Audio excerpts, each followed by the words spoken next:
How does HIL simulation work for robot testing? Imagine you are a robotics engineer, eager to test your latest robot design without risking damage to expensive components. This is where hardware-in-the-loop simulation comes into play. It is a smart testing method that connects real robot control hardware to a virtual simulation of the robot's environment. This setup allows you to validate the robot's control systems in real time. At the heart of HIL simulation is the robot's actual control unit. This unit runs the software that directs the robot's actions. It connects to a computer model that mimics the robot's mechanical parts, sensors, and actuators.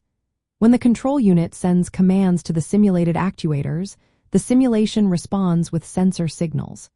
This creates a closed-loop system where hardware and simulation interact continuously.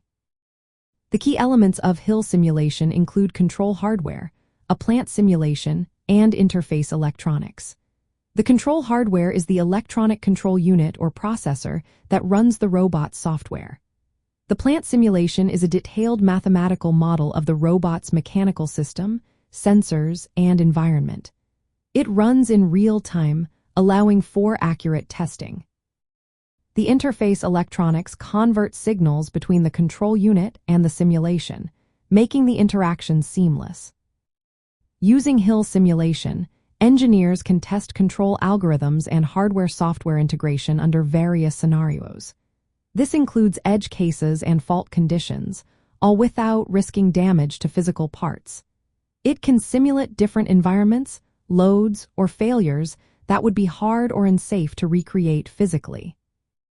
For robotics, HIL simulation is especially beneficial.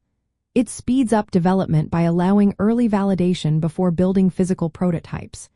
It cuts costs by reducing the need for multiple physical test setups. Safety is improved since hazardous scenarios can be tested virtually. Additionally, it verifies real-time performance and robustness of control systems. In practical terms, a robot developer might use HIL simulation to test a robotic arms control system. They could simulate joint dynamics, payload variations, and sensor feedback. This ensures the control software responds correctly before deploying it on a real robot. This method fits perfectly within robotics learning and prototyping workflows, providing a reliable and efficient way to test robot systems during development.